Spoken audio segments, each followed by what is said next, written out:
Buenas tardes a todos y a todas, espero que se encuentren bien, hermanos. Hoy, esta semana de aquí al sábado, estos 3 días, hoy, el viernes y el sábado, vamos a hablar acerca de algunos episodios en la vida de Jesús. A mí hablar de Jesús me gusta mucho, siempre me ha gustado. Es de hecho de lo que más me gusta que en toda la Biblia es lo más bonito, lo más dulce, por definirlo con un adjetivo podríamos utilizar, como una propiedad. Entonces en esta ocasión los invito a que me acompañen en la escritura en el libro de Lucas y vamos a hablar acerca de episodios donde las personas tratan de ponerle trampas a Jesús para hacerlo caer y cómo Jesús es tan habilidoso que sabe responder con inteligencia y con templanza y salir de las encrucijadas donde los fariseos y sus enemigos tratan de siempre poner a Jesús. Entonces me gustaría que estos 3 días estudiáramos un poquito cómo Jesús sale y lo que Jesús pide de nosotros en algunas circunstancias que son muy difíciles de asimilar.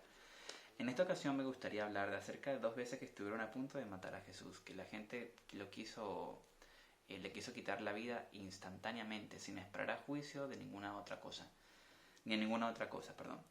En la Biblia es curioso, pero lo encontramos en 2 ocasiones, si no se me escapa alguna, en 2 ocasiones de las que yo he estudiado. La primera de ellas es el comienzo del ministerio de Jesús. Los invito a que leamos en el Evangelio según Lucas, capítulo 4, versículo 16 en adelante. Dice así la palabra del Señor. Vino a Genazaret, donde se había criado, y en el día de reposo entró en la sinagoga conforme a su costumbre y se levantó a leer. Era sábado, y estaba en su casa en Nazaret. Y se le dio el libro de Isaías. Y habiendo abierto el libro, oyó el lugar donde estaba escrito: El Espíritu del Señor está sobre mí, por cuando me ha ungido para dar buenas nuevas a los pobres. Me ha enviado a sanar a los quebrantados de corazón, a pregonar libertad a los cautivos y la vista de los ciegos, a poner en libertad a los oprimidos, a predicar el año agradable del Señor. Y enrollando el libro, lo dio al ministro, y se sentó. Y los ojos de todos en la sinagoga estaban fijos en él. Y comenzó a decirles: Hoy se ha cumplido esta escritura delante de vosotros. Y todos daban buen testimonio de él y estaban maravillados de las palabras que decían que salían de su boca. Y decían: ¿No es este el hijo de José? Él les dijo: Sin duda me diréis este refrán: Médico, cúrate a ti mismo. De tantas cosas que hemos oído que se han hecho de Capernaum, haz también aquí en tu tierra. Y añadió: de cierto os digo que ningún profeta es acepto en su propia tierra. Y en verdad os digo que muchas viudas había en Israel en los días de Elías, cuando el cielo fue cerrado por 3 años y 6 meses, y hubo una gran hambre en toda la tierra. Pero ninguna de ellas fue enviada a Elías, sino una mujer viuda en Sarepta de Sidón. Y muchos leprosos había en Israel en tiempo del profeta Eliseo, pero ninguno de ellos fue limpiado, sino Naamán el sirio. Al oír estas cosas, todos en la sinagoga se llenaron de ira, y levantándose le echaron fuera de la ciudad, y le llevaron hasta la cumbre del monte sobre el cual estaba edificada la ciudad de ellos para despeñarle. Mas él pasó en medio de ellos, y se fue. Muy interesante esto que estamos estudiando aquí, porque Jesús está al principio de su ministerio y está diciéndoles a los propios judíos de su ciudad, que lo conocían desde pequeñito, que las palabras del profeta Isaías se están refiriendo a él. ¡Wow! Complicado. El año del jubileo, que es el versículo 19, lo podemos encontrar en Levíticos 25. A eso se refiere el año agradable del Señor. Es una fiesta muy bonita que esto veremos en otra ocasión. Lo importante de esto, amigos, es que Jesús dijo algo, en esta ocasión algo muy, muy cierto. Ellos no creían en él porque era de su propia tierra. Y luego dice: cuando Elías estaba en la tierra, no fue enviado a las viudas de Israel, sino una viuda fuera de Israel de Sarepta. Y cuando Eliseo sanó al leproso Naamán, había muchos más leprosos en la tierra de Israel, pero fue enviado justamente allí. Por alguna razón los seres humanos somos así, y cuando conocemos a alguien de toda la vida, por más bueno que sea, como que nunca lo tomamos en serio, lo suficientemente en serio para las cosas espirituales. No debería ser así, pero es una tendencia que se repite cuando conocemos a alguien desde que es niño. ¿De acuerdo? Lo importante aquí a continuación es que cuando Jesús se aplica estas cosas a sí mismo, los judíos, levantándose, lo echan fuera de la ciudad y lo quieren empujar sobre un monte para despeñarlo. Imagínense la rabia que tenían estos hombres contra Jesús y lo triste que se debió sentir Jesús al ver que estos hombres lo empiezan a agarrar y lo van empujando hasta llevarlo hasta allí. Lo curioso es que la Biblia dice que él pasó por en medio de ellos y se fue. No nos deja claro si Jesús los aparta, los mira, con una autoridad tal que la gente se queda pasmada sin decir ni una sola palabra, y Jesús sale caminando por en medio de ellos y nadie es capaz de retenerlo, o simplemente si entre la multitud de tanta gente Jesús se desaparece y ellos no se dan cuenta y cuando llegan allí a despeñarlo no hay nadie. No sabemos cómo fue, el hecho es que el tiempo de Jesús aún no era ese y por eso Jesús se desaparece entre ellos. Luego más adelante hay una segunda ocasión donde también encontramos algo parecido. Vámonos a Juan 10. Esta vez es ya de cara al final del ministerio de Jesús, no es tan al principio como en Lucas.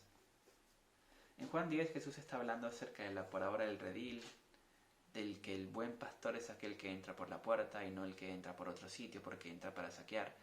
Luego Jesús dice de sí mismo que es el buen pastor, que el pastor da su vida por sus ovejas y las conoce, y ellas conocen a su pastor y el pastor conoce a sus ovejas y dice yo soy el buen pastor, imitadme a mí. Entonces en estos episodios comienza así el versículo 10, 22. Celebrábase en Jerusalén la fiesta de la dedicación. Era invierno.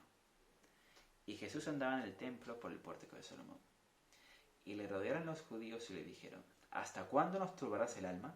Si tú eres el Cristo, dínoslo abiertamente. Yo en parte entiendo a los judíos que le dijeran esto a Jesús, porque Jesús a veces hablando era tan no ambiguo, Jesús nunca lo fue, pero sí que no hablaba las cosas claramente, sino que las hablaran como entre claves, entre parábolas, a pesar de que muchas veces sí dijo de sí mismo, como por ejemplo lo acabamos de ver. Curiosamente el mismo episodio es el que desata que la gente lo quiera despeñar. Él se aplica las palabras de Isaías a sí mismo, diciéndoles claramente que él era el Cristo, no con esas palabras, sino con los hechos de lo que estaba leyendo, diciéndoles, estas palabras se han cumplido hoy en mí. Entonces Jesús estaba haciendo señales y dando profecías y dando acertijos y diciendo que el templo se iba a destruir y en 3 templos se volvería a levantar. Pero el caso es que Jesús nunca dijo claramente, el Mesías soy yo. Sí lo dijo, pero más adelante en su ministerio.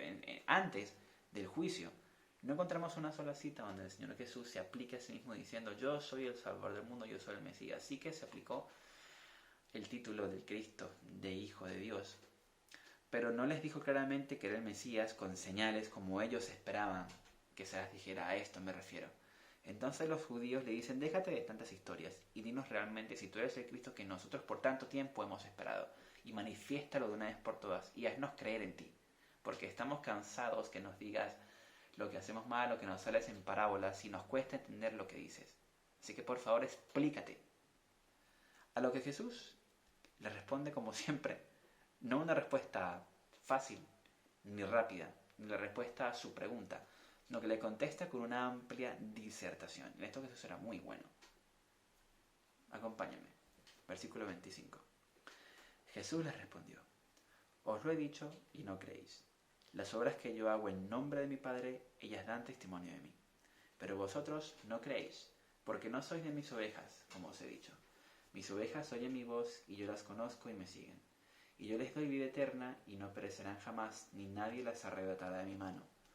Mi Padre que me las dio es mayor que todos, y nadie las puede arrebatar de la mano de mi Padre. Yo y el Padre, uno somos. Yo y mi Padre, uno somos. Al decir esto, entonces los judíos volvieron a tomar piedras para apedrearle. Ya lo querían hacer anteriormente en Juan 8, junto a la mujer, pero sobre todo con la mujer. Tomaron piedras. Pero Jesús se defendió muy bien y tuvieron que soltarlas. Pero esta vez volvieron a tomar piedras. Jesús les respondió, muchas buenas obras os he mostrado de mi Padre. ¿Por cuál de ellas me apedreáis? Le respondió a los judíos diciendo, por una buena obra no te apedreamos, sino por la blasfemia, porque tú siendo hombre te haces Dios. Jesús les respondió, ¿no está escrito en vuestra ley, yo dije, dioses sois? Se llamó dioses a aquellos a quienes vino la palabra de Dios y la escritura no puede ser quebrantada. Al que el Padre santificó y envió al mundo, vosotros decís tú blasfemas porque dije hijo de Dios soy. Si no hago las obras de mi Padre, no me creáis. Mas si las hago, aunque no creáis en mí, creed a las obras para que conozcáis que creéis en el Padre que está en mí y yo en el Padre. Procuraron otra vez prenderle, pero él se escapó de sus manos. Me parece muy interesante y muy curioso y admirar la forma en que Jesús escapa de las trampas que ellos les ponen constantemente. En este caso no les contesta claramente, sino que les da una disertación muy amplia acerca de, me van a esperar porque blasfemo, si antes en la escritura Moisés había dicho que éramos como dioses. Y ahora que el Padre santifica a alguien y lo representa como Dios en la tierra, porque el Padre y yo somos uno, ¿me vais a apedrear? Entonces la gente se molesta tanto que coge piedras, pero Jesús tiene tanta autoridad que no sabemos cómo se escapa de sus manos. La Biblia no los dice, pero podemos imaginar. Tal vez simplemente caminó entre ellos y nadie se atrevió a tocarlo. Tal vez desapareció como lo haría posteriormente con Emaús. No lo sabemos. Lo único que sabemos es que cuando prenden a Jesús, lo pueden hacer porque Jesús se deja prender voluntariamente. Porque en ese momento sí que era la hora de la muerte de Cristo. Por ahora no lo era. Así como el Señor se libró de muchas veces de estas situaciones, nuestra vida también pasa por cosas muy parecidas. Y el Señor sabe el futuro, y sabe el presente, y sabe lo por venir, y estará con nosotros todos los días hasta el fin del mundo. No importa cuán complicada sea la tarea o la prueba que nos están dando, si seguimos a Jesús, Él siempre nos dará una salida. Siempre. Que este sea nuestro pensamiento hoy. Acompáñame el día viernes para seguir hablando del Maestro. Dios los bendiga mucho.